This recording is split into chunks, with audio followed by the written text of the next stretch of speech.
Luis era una gente verdaderamente obsesionada de la belleza y todo lo condicionaba a eso. La gente sabe muy bien la influencia que Barragán tuvo en muchos cambios del arte, favorables de un arte rascuache, folclórico, a un arte más espontáneo.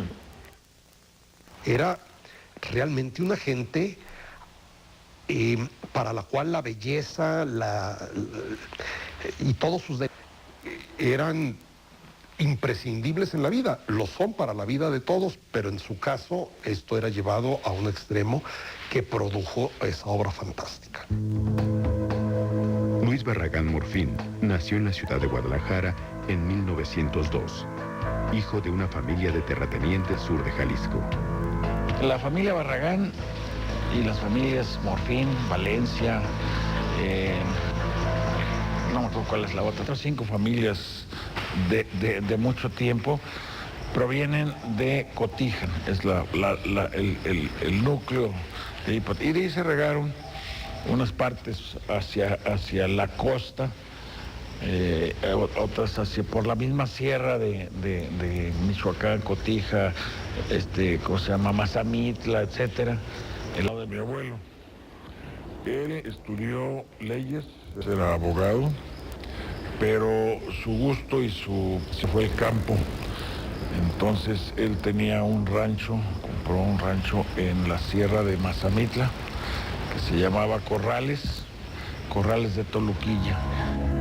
Luis Barragán y sus hermanos, Juan José, Alfonso, Luz, María de los Ángeles, Daniel y Paz, repartían su tiempo entre Guadalajara, donde recibían una educación tradicional y aristocrática, y la hacienda de la familia, en la que pasaban largas temporadas. Pertenecían a esta clase de aristocracia rural, que en Jalisco tuvo una cierta particularidad y que creo que se distingue de algunas otras partes de la República, en que eran gente que directamente trabajaba su tierra, que estaban absolutamente comprometidos con sus cosas, que conocían bien a su gente. Fueron educados en el seno de una familia tradicional, por decirlo así, de aquel tiempo, una familia católica de aquel tiempo, con la clara dominio del varón, era el gran jefe. La señora, mi abuela, que tampoco tuve el gusto de conocer, tenía que obedecer, los hijos tenían que obedecer. La educación que recibió fue marcadamente religiosa, como correspondía a la sociedad tapatía de aquella época.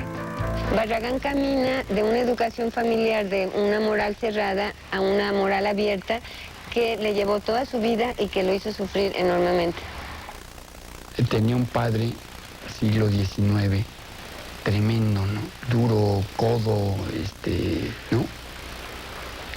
Y un día, Luis de 19 años, 20 años, guapísimo, preguntó por él y le dijeron que se había ido al paradero. Entonces Luis estaba bailando, era una tardeada de domingo, digo, nada del otro mundo, ¿no? Y se paró ahí cerca de la pista de baile, recargado así en su bastón, y en una vuelta que dio Luis, nada más le hizo así con la cara que se saliera. Entonces fue Luis, les colgaba la lagartija, le daba al padre la cuarta, y órale, con la cuarta se le dejaba ir encima. ¿Por haber bailado? Por haber sido a bailar. Su padre representa esta religión sistemática, rigurosa, ritual, pecaminosa, y sobre todo de un Dios vigilante, que siempre está cuidando, que no caigas en pecado, porque en ese instante pues se abre el infierno y te caes, ¿no? Pero los violentos tiempos posteriores a la revolución interrumpieron la prosperidad de los Barragán y desencadenaron el trágico final del padre. Él murió básicamente afectado por la reforma agraria. Es decir, los corajes, los contratiempos, la frustración, la tristeza, fue lo que lo mató y me afectó mucho el hígado. Era un dicho normal entre las gentes de esa generación decir que el tío fulanito o el abuelo perenganito había muerto de agrarismo, ¿no? Que era, digamos, un poco el resultado, o un mucho, el resultado de los corajes y de las desgracias que enfrentaban algunos propietarios cuando sus tierras eran intervenidas y se veían obligados a desprenderse de ellas, ¿no? Ellos tuvieron que meterse a, pues, algo de manejo, más bien dicho, de liquidación, cuando la reforma agraria le afectó sus tierras, y lo afectó gravemente, es decir, de forma brutal, dijera yo, porque y sin ninguna misericordia, sin ninguna piedad, le quitaron prácticamente todo. Y lo que le dejaron, propiciaron que se lo invadieran los mismos ejidatarios beneficiados con las tierras. Luis estudió Ingeniería Civil en la Escuela Libre de Ingenieros de Guadalajara y se tituló en 1924. Al concluir su carrera, emprendió un largo viaje por varios países de Europa. En este viaje, Barragán conoció algunos lugares que definirían su vocación hacia la arquitectura, como San Gimignano en Italia. En 1925 es la exposición de artes decorativas en París. Entonces, básicamente, su objetivo formal era ir a la exposición de artes decorativas, el formal, aunque su objetivo informal era ver qué estaba pasando en Europa. Hay que acordarnos también que en aquel tiempo la meta de la cultura para los mexicanos no era Estados Unidos todavía, sino era Europa. Entonces, por eso él no voltea hacia Estados Unidos, sino hacia Europa, y toma como pretexto la exposición de artes decorativas. En esa exposición conoció los libros del pintor, arquitecto de jardines y escritor francés Ferdinand Bach, a quien conocería en viaje posterior. Barragán recordó esa experiencia toda su vida. El alma de los jardines, decía Ferdinand Bach, alberga la mayor suma de serenidad de que puede disponer el hombre. Y fue Bach quien despertó en mí el anhelo de la arquitectura de jardín. En un viaje posterior visitó el Palacio de la Alhambra, en Granada, España, lo que marcó un parteaguas en su pensamiento arquitectónico. Caminando por un estrecho y oscuro túnel de la Alhambra, se me entregó sereno, callado y solitario el hermoso patio de los mirtos de ese antiguo palacio. Contenía lo que debe tener un jardín bien logrado, nada menos que el universo entero. Jamás me ha abandonado tan memorable epifanía. Va él a Europa y empieza a descubrir al principio en cosas muy afines. La arquitectura de Guadalajara se daba a los mismos espacios que se daba en la arquitectura del sur de Europa y del norte de África. El patio como elemento de vida importantísimo lo encuentra. Los materiales son los mismos, la tierra es el material primordial con el que se hace la arquitectura. El manejo de la luz, que es tan intenso y tan al mismo tiempo tan tamizado en el Mediterráneo, pasaba aquí en Guadalajara. Luis se comía por los ojos, pero no se los comía nada más, sino que los digería y los volvía parte de sí mismo. Y cuando aparecían en sus obras, ya estaban totalmente transformadas, ya estaban hechas a imagen y semejanza de él. Ese es el milagro del genio creador, es el milagro del arte. Cuando él vuelve, que él comienza a platicar con sus amigos, todo lo que vio allá, ahí es donde empieza a haber una influencia muy fuerte. Por eso es tan importante también Luis Barragán en Guadalajara, porque crea una influencia a través de sus pláticas, de sus libros, de lo que trae, una influencia a sus amigos, y básicamente lo hace con Ignacio Díaz Morales y con Rafael Durso. Sí, era una generación realmente muy brillante. Era una generación con hombres con una un profundo amor por el humanismo, por la cultura, pero por la cultura en sentido muy amplio, ¿no? Que lo mismo les gustaban las fiestas populares que la literatura de Kafka o de Joyce o la música de Debussy. O sea, estaban realmente en lo último, pero sin pretensiones, sino simplemente era lo que les gustaba. Luis Barragán comenzó sus primeros proyectos arquitectónicos al lado de su hermano Juan José, en su despacho de Ingeniería Civil. De esa época es el Parque Revolución, un proyecto que ambos ganaron en concurso. Sus conceptos fueron innovadores. De aquellos años subsisten varias de sus obras. En ellas se puede encontrar el germen de las ideas arquitectónicas que plasmaría posteriormente. De la primera etapa de búsqueda arquitectónica de Barragán, destaca la casa que proyectó para su amigo Efraín González Luna, en su natal Guadalajara, en 1928.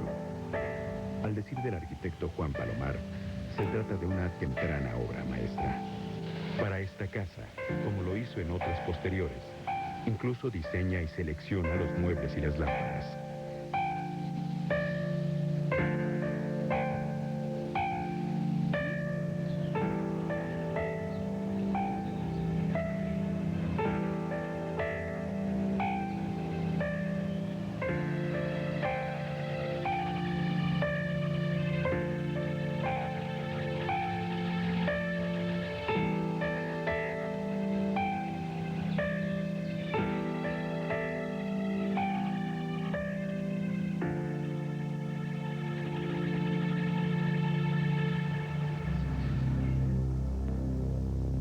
Ante las dificultades económicas que sufría la familia Barragán por la pérdida de buena parte de sus tierras, y obligado a buscar horizontes más amplios que los que ofrecía una sociedad estricta y vigilante como la Tapatía, Luis emigra a la Ciudad de México en 1936. Es ahí donde va a realizar casi toda su obra de madurez creativa. Tuvimos que venir todos, porque en Guadalajara había dos gobiernos, el gobierno revolucionario y el gobierno de los curas. Y como era una forma de violencia muy grande contra la libertad de la gente y contra las cosas naturales del mundo, pues si se le paraba a uno, ya era pecado mortal, ¿no? Entonces, pues ¿qué iba a hacer uno, no? Y todo era así, ¿no? Si comía uno mucho porque tenía hambre, también era gula. Y todo el mundo se metía mucho con uno. Iba uno al cine y, ¿cómo a tu edad en el cine? Voy a hablar con tu papá. ¿Cómo te da permiso de ir al cine? Y cuando yo me encontraban dibujando algo, uy, tú qué barbaridad, artista, vas a ser un borracho, vas a estar tirado en el suelo siempre y te vas a morir de hambre y eso es horrible y no te dediques a eso. El arte prohibido, escribir poesía, loco. En los primeros años de su llegada a la Ciudad de México, Luis Barragán realizó obras dentro de la corriente arquitectónica funcionalista que habían adoptado la mayoría de sus contemporáneos. En ese momento, sus aspiraciones dentro de la arquitectura correspondieron principalmente a su afán de darse a conocer como arquitecto y de prosperar económicamente. Eso lo llevaría a emprender también una carrera dentro de los bienes raíces y como fraccionador urbano. Recuerdo muy bien cuando se hizo su exposición en el Museo Tamayo, que estaban expuestos los planos de Lomas Verdes, un fraccionamiento proyectado por Luis, genial, genial, genial. Los planos estaban llenos de anotaciones de su puño y letra que no se referían a cuestiones de arquitectura, ni de poesía, ni de ecología, ni de paisaje. Se referían exclusivamente a pesos y centavos. Cómo modificar el fraccionamiento para que fuera más redituable, etcétera, etcétera. Primera gran contradicción, profundamente dedicado al espíritu y profundamente dedicado a la materia dinero, y con gran éxito. A principios de los años 50, tiene la genial iniciativa de construir un fraccionamiento residencial en un terreno cubierto por restos volcánicos, el Pedregal de San Ángel. Ahí logró concretar su pasión inagotable por los jardines. Además del proyecto, diseñó algunas casas, jardines y la entrada al fraccionamiento. En una vasta extensión de lava al sur de la Ciudad de México, me propuse, arrobado por la belleza de ese antiguo paisaje volcánico, realizar algunos jardines que humanizaran, sin destruir, tan maravilloso espectáculo. Y nos dijo, aquí enfrente va a ser el fraccionamiento más bonito de México y más elegante.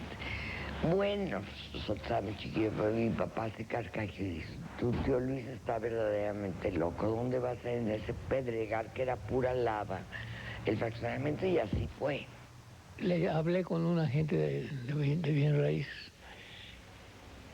y él fue el que me trajo con Barragán.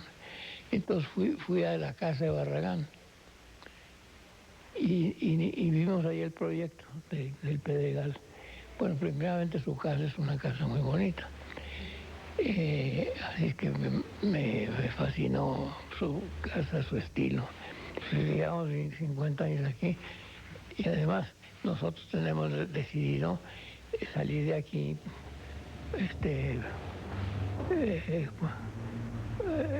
al panteón. Además del Pedregal de San Ángel, Barragán realizó varios proyectos urbanos que son considerados por los especialistas como auténticas innovaciones. En estas obras se puede apreciar la sensibilidad e inteligencia del artista en la arquitectura paisajista.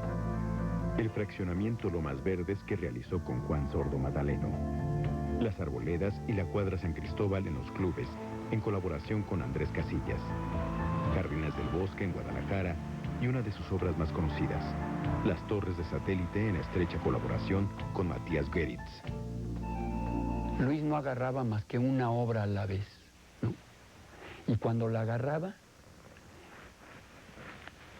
se dejaba ir en eso y no había nada más que eso, ¿no?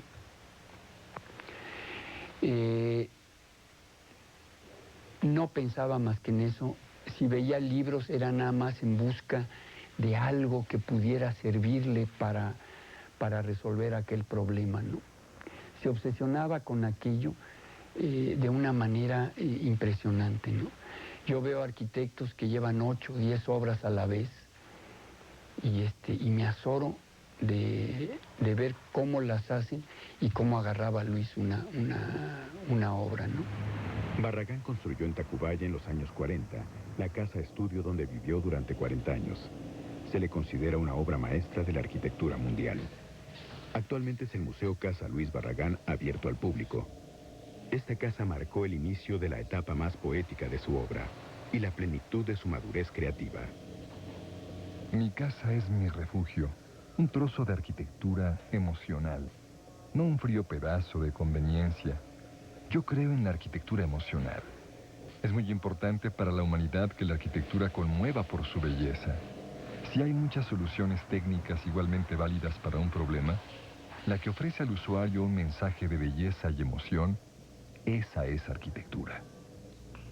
La casa de Luis Barragán está considerada una de las casas, podría decir una de las 4 casas más importantes arquitectónicamente hablando en el mundo. Louis Kahn, el gran arquitecto norteamericano, cuando entró a su casa y quedó maravillado, dijo, es que la grandeza de esta casa es que puede ser la casa de cualquier hombre. Louis Kahn, cuando vino a visitar la casa, dijo que esta casa se pudo haber hecho hace 100 años o dentro de 100 años. La casa de Francisco Ramírez 22 era malísima, ¿sí? Malísima. Pero analizando espacio por espacio, te das cuenta que la de Francisco Ramírez 14, la última, es exactamente la misma, pero llevada al nivel de obra de arte. Es el mismo vestíbulo, la misma entrada, la misma escalera, la misma recámara arriba de los garajes. Todo es idéntico, pero es una obra de arte que ahorita están preparando los papeles para nombrarla Patrimonio de la Humanidad. En esta casa, Barragán se mantuvo experimentando sus ideas. La fue transformando paulatinamente. Aquí se encuentra el manejo arquitectónico que aparecerá en el resto de su obra. El lugar sereno y a la vez alegre. Los espacios íntimos y a la vez abiertos. El manejo sorpresivo y sensual de la luz y del color. Su relación con el cielo, el claustro, la pérdida de la noción del tiempo y del exterior.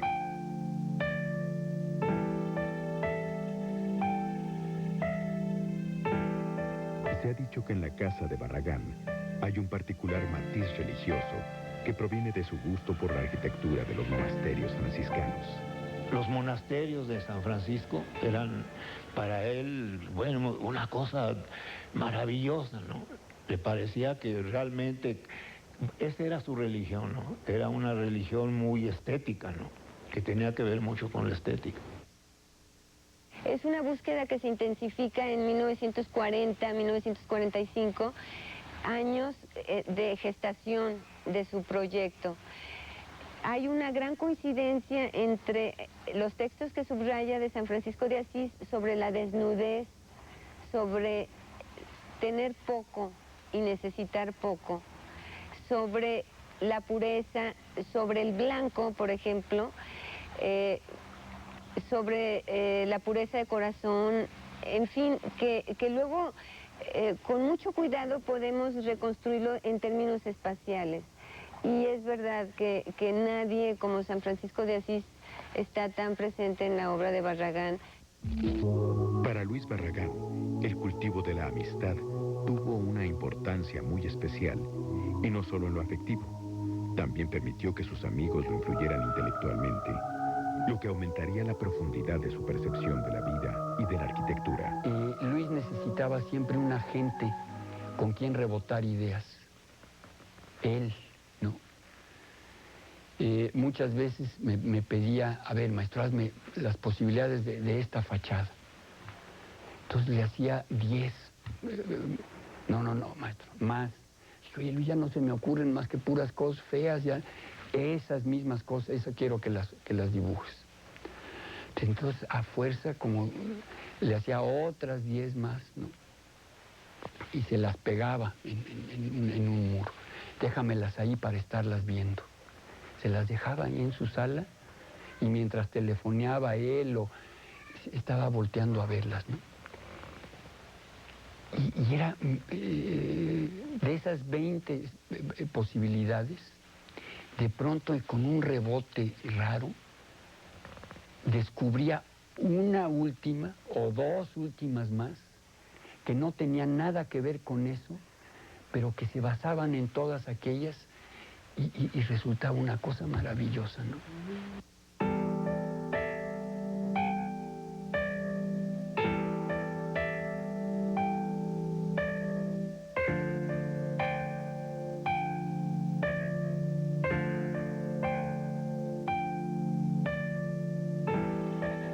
Entonces le hablaba a gentes que no eran arquitectos, pero que eran gentes muy sensibles y con mucho olfato para la belleza, ¿no?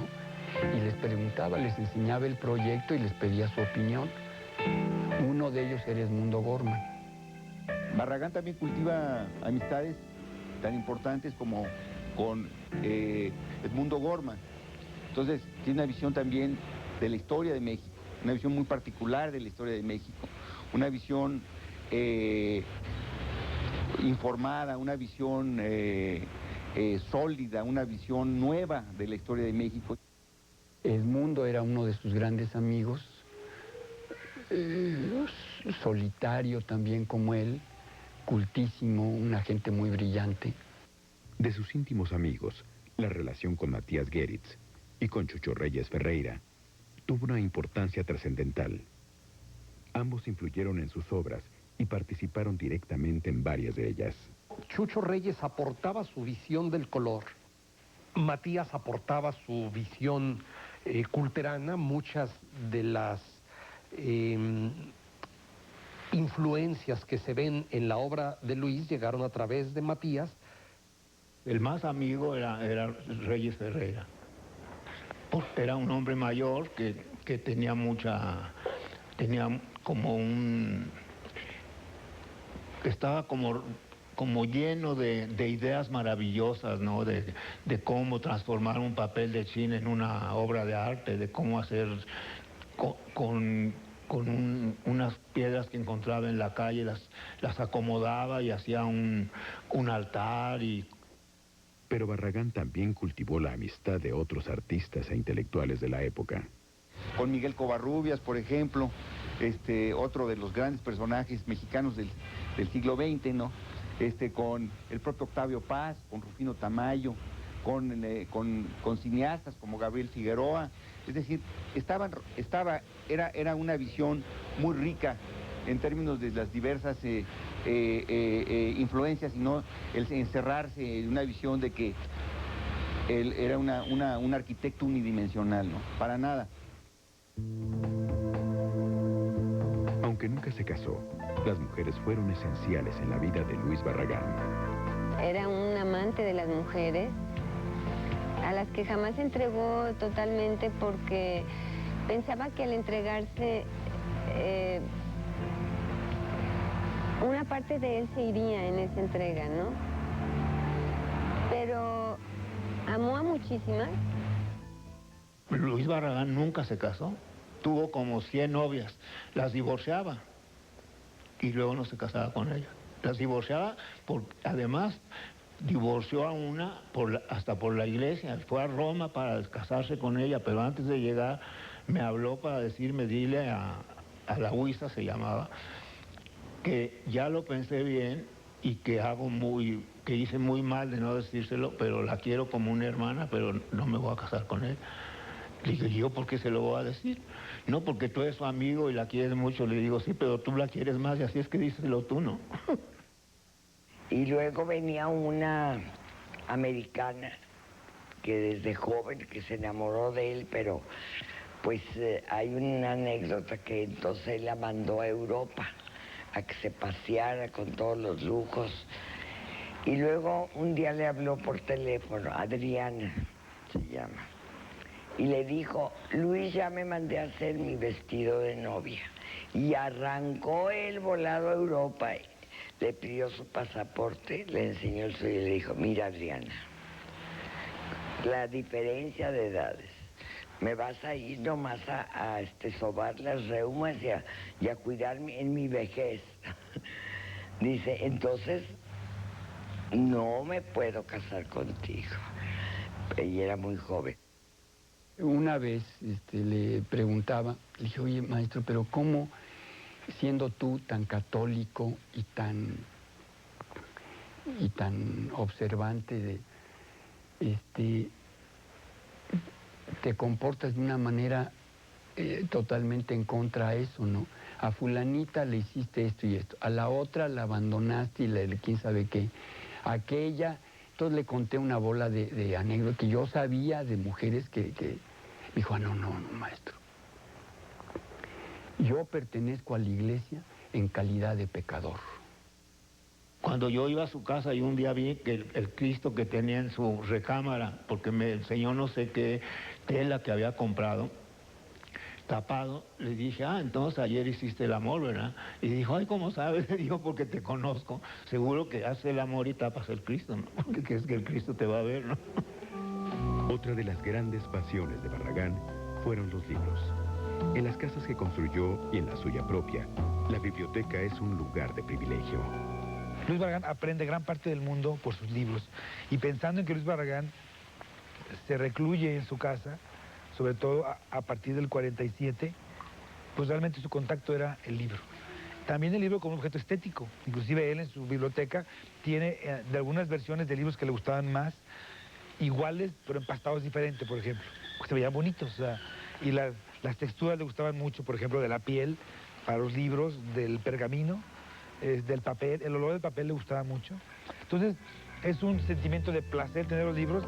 Los caballos ejercieron en él una gran fascinación, como lo muestra la cuadra San Cristóbal en los clubes. Caballista por herencia familiar, era miembro asiduo del Club Hípico Francés. No tenía una monta clásica, pero un jinete extremadamente valiente. Le gustaba montar en el campo y organizaba cross countries. Hizo algunos concursos para promover las arboledas, en donde él construyó los obstáculos junto con Gerardo Rodríguez, que lo asesoraba en la cuestión hípica, y Chucho Reyes.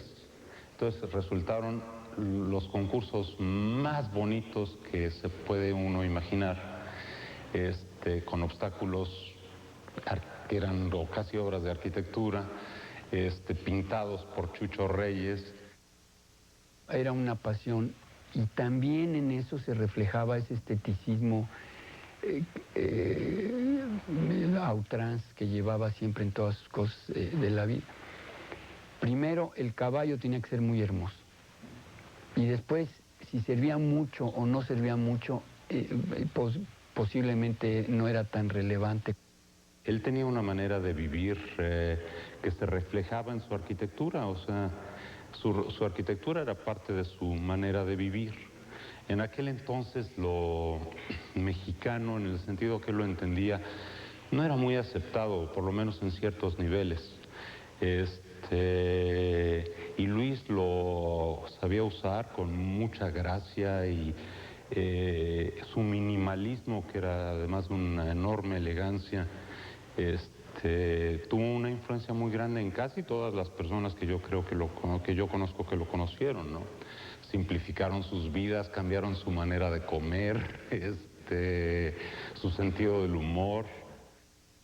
Conforme fui conociendo a Luis, me fui dando cuenta de que entre el personaje y su obra había una identidad completa. Es decir, que realmente Luis en cada una de sus obras hacía su perfecto autorretrato, con la misma elegancia, con la misma condición tapatía,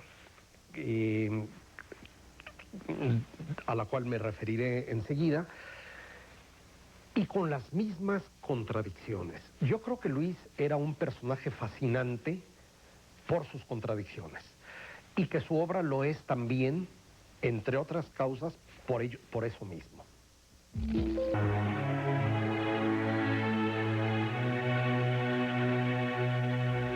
Católico que soy, he visitado con reverencia y con frecuencia los monumentales conventos que heredamos de la cultura y religiosidad de nuestros abuelos, los hombres de la colonia. Y nunca ha dejado de conmoverme el sentimiento de bienestar y paz que se apodera de mi espíritu al recorrer aquellos, hoy deshabilitados claustros, celdas y solitarios patios. Luis Barragán remodeló el convento de las Madres Capuchinas Sacramentarias, ubicado en Tlalpan, entre 1952 y 1955, y diseñó la capilla. En ella se sintetiza su pensamiento arquitectónico. Que me dijo un día cuando trabajaba yo con él, oye, va a venir una amiga mía de París, quiero que la lleves, que viene a ver mi obra, entonces quiero que la lleves, la pasees todo el día. Ahí tienes a Mario el chofer y el Cadillac, váyanse. Aquí a la casa vienen de 11 a 12 para yo no estar, y después te vienes a comer acá, ¿no? Me encuentro con... Supe que no iba a ser una mujer hermosa, sino él la hubiera llevado personalmente, ¿no? Y no lo era, pero era un ser humano de una calidad, de una inteligencia, de una gracia, que me asombró que Luis sacrificara esas cualidades por la otra, ¿no? Que él era la principal, ¿no? Cuando la llevé a la capilla, entró con ella y de pronto me doy cuenta que está sollozando como niña, ¿no? Y chorros de lágrimas por estar en la capilla, ¿no? Cuando regreso a comer con Luis le cuento esa anécdota y se queda Luis callado, sin inmutarse mucho, ni vanagloriarse, ni nada, por el caballero que era, ¿no? Pero sí alcancé a ver una mirada mínima en donde se sintió profundamente emocionado de saber que sí, que para eso estaba la capilla, para que la gente fuera a llorar ahí de belleza, ¿no? Barragán afirmaba que su obra era autobiográfica. Su influencia más decisiva fue la arquitectura de los pueblos, las haciendas y conventos de México. En una de las entrevistas más emotivas que concedió, le expresó con absoluta sencillez a la escritora Elena Poniatowska los orígenes más íntimos de su arquitectura. Estoy enraizado en México. Tuve la suerte de haber vivido en provincia, en pequeños pueblos, y haber conocido mucho la vida de las rancherías. En mi infancia están mis mejores recuerdos y mis mejores sueños. Cuando pongo algún color fuerte como el rojo o el morado, es porque de repente estalla en mi mente el recuerdo de alguna fiesta mexicana. Un puesto en algún mercado, la brillantez de alguna fruta, de algún caballito de madera. En esto me parezco a Chucho Reyes Ferreira. De niño me la pasé a caballo, viendo casas que cantan sobre la tierra, recorriendo ferias populares. La arquitectura popular me ha impresionado siempre porque es la pura verdad y porque los espacios que se dan en las plazas, en los portales, en los patios, se dan siempre con generosidad. Pero también integra la arquitectura tradicional del Mediterráneo, la arquitectura islámica, la del norte de África y el silencio de los espacios de los monasterios franciscanos. La verdadera trascendencia de Barragán estriba en haber logrado sintetizar su herencia cultural con las diversas corrientes arquitectónicas internacionales de su época. De esta síntesis nace una línea arquitectónica absolutamente personal y al mismo tiempo universal.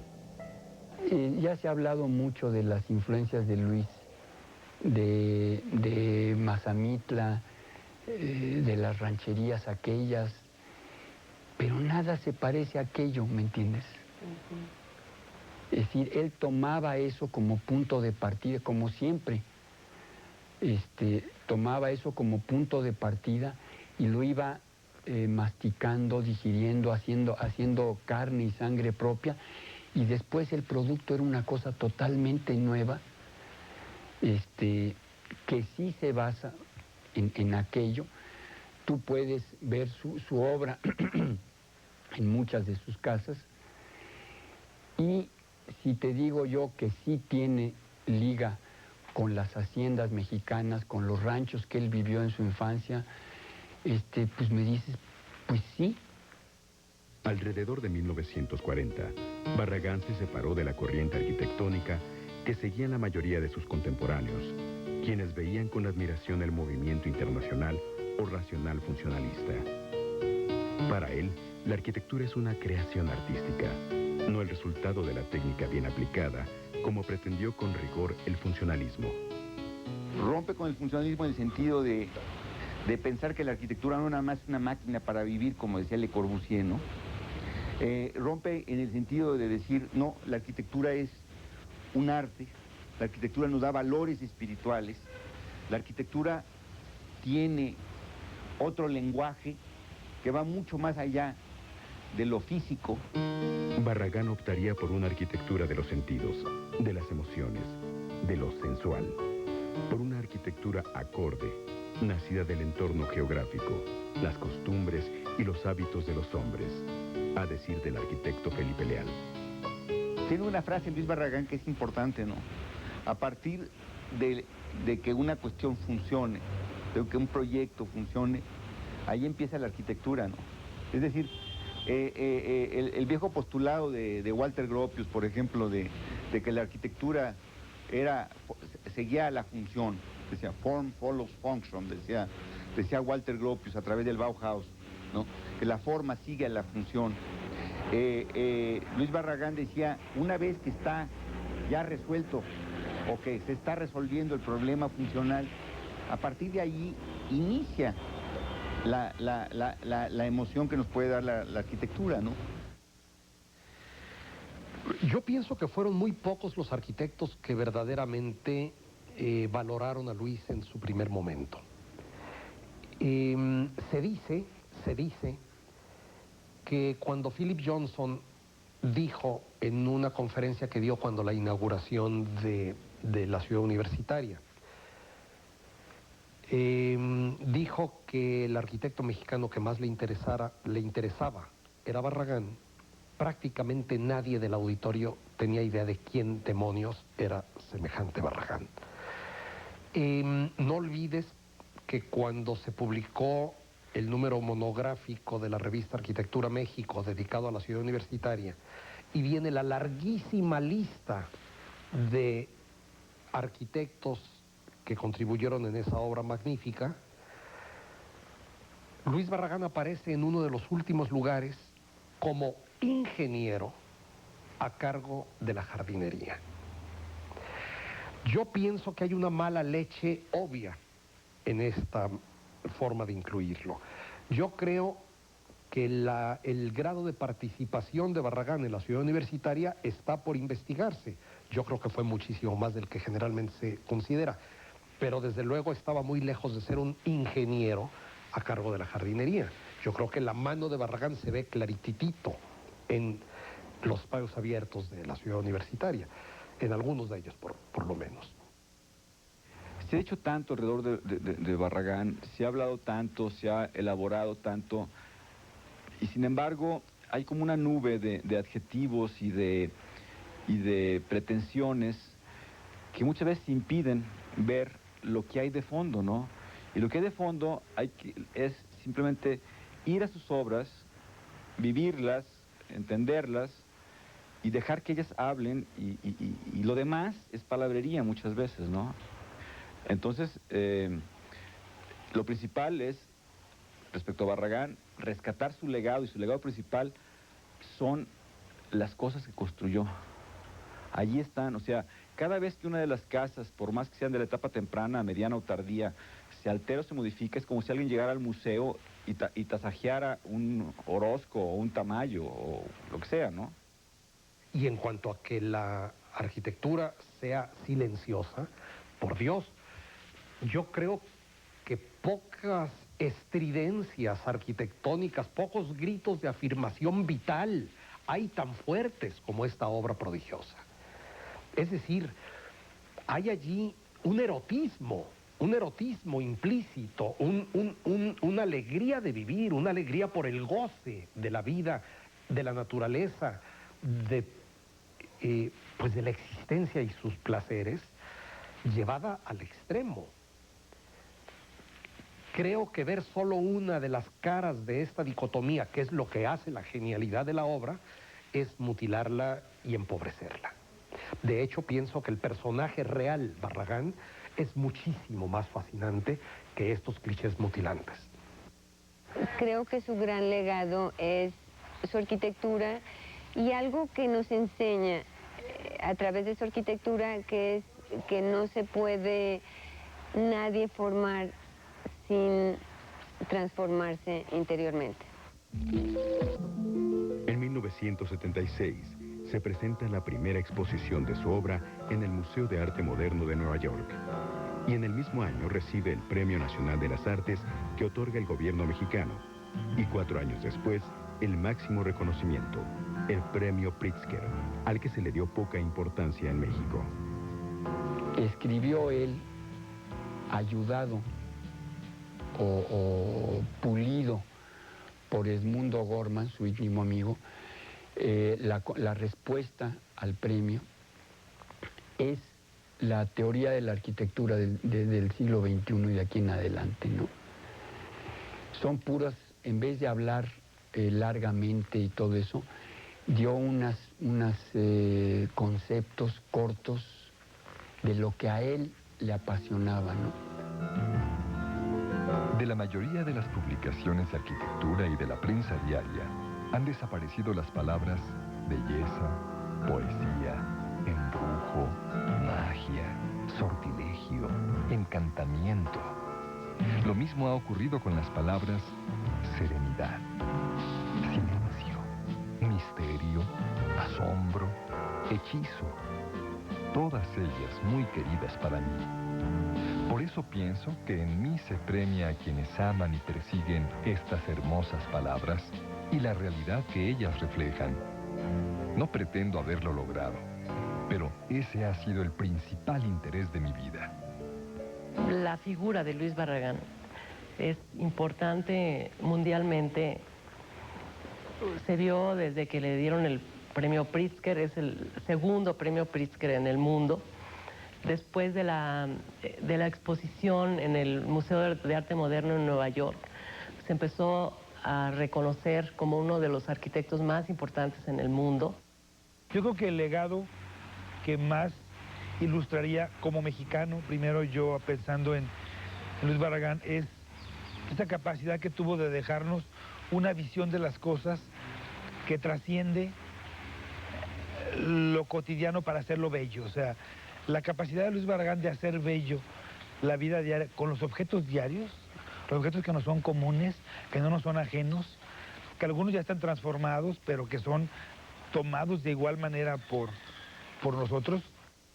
Bueno, yo creo que Luis Barragán aporta una visión que era muy nueva en esa época. Una visión que podríamos marcar en términos de una unión entre paisaje, entre naturaleza y arquitectura, ¿no? Por un lado. Esta visión de Barragán, por eso era tan importante para él, a la misma nivel y en la misma condición, lo que era la naturaleza y el paisaje, lo que era el jardín, a lo que era una casa, ¿no? Eso es fundamental y muy pocas gentes lo han tenido en el siglo XX. Probablemente Frank Lloyd Wright, probablemente Roberto Burle Marx en Brasil, etcétera, etcétera. Es decir, de ahí que Luis Barragán se considere, o yo lo considero, uno de los 3 arquitectos paisajistas más importantes del siglo XX, ¿no? Junto con Roberto Burle Marx y con Isamu Noguchi en Japón.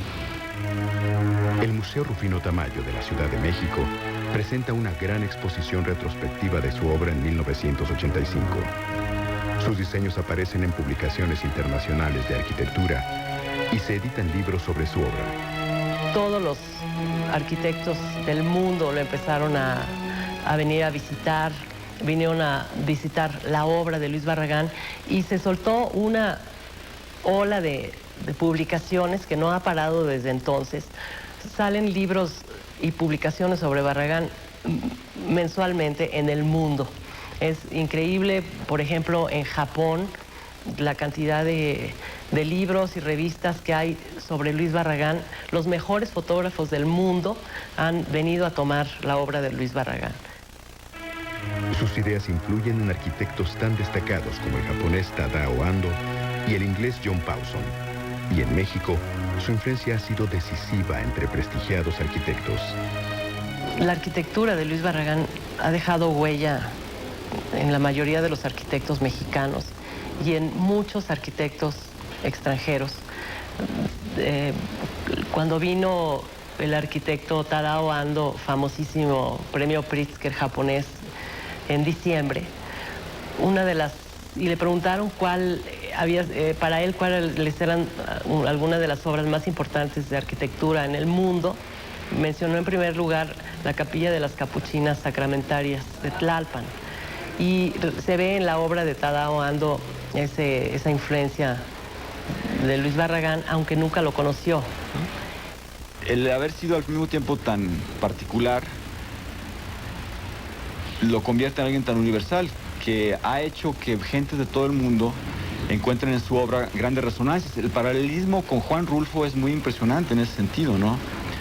O sea, Juan Rulfo, con Pedro Páramo, con El Llano en Llamas, escribió acerca de cosas absolutamente jaliscienses, absolutamente localizadas en una etapa, en un contexto, y sin embargo los lee un noruego, o un sudafricano, o un japonés, y lo conmueve, porque son universales. Lo mismo pasa con Luis Barragán, ¿no? Su arquitectura no puede tener más que ver con México, con Jalisco, con su historia personal, con sus recuerdos, con sus gustos, con sus fantasías y deseos. Realidad que casi ningún arquitecto tiene ni ha tenido. El entender cabalmente a la arquitectura como un movimiento, como un recinto para albergar a un espectador que se mueve. Y esa sucesión que solo da el movimiento, de imágenes estrechas y amplias, altas y bajas, luminosas y en penumbra, es decir, el ir de sorpresa en sorpresa conforme se recorre la obra, que es el entendimiento más perfecto del espacio arquitectónico, Barragán lo tenía, creo yo, como ninguno de sus contemporáneos. Es decir, teatral, escenográfico, pictórico, lo que sea, pero su manejo del espacio y su manejo de la luz no han tenido igual en el siglo XX. Y me refiero al siglo XX del planeta Tierra, no del país México. Luis Barragán murió el 22 de noviembre de 1988, tras sufrir de Parkinson durante varios años. Fue sepultado en la cripta familiar del Panteón del Mezquitán, en Jalisco. Sus enseñanzas siguen vivas. La frescura de Barragán sigue vigente.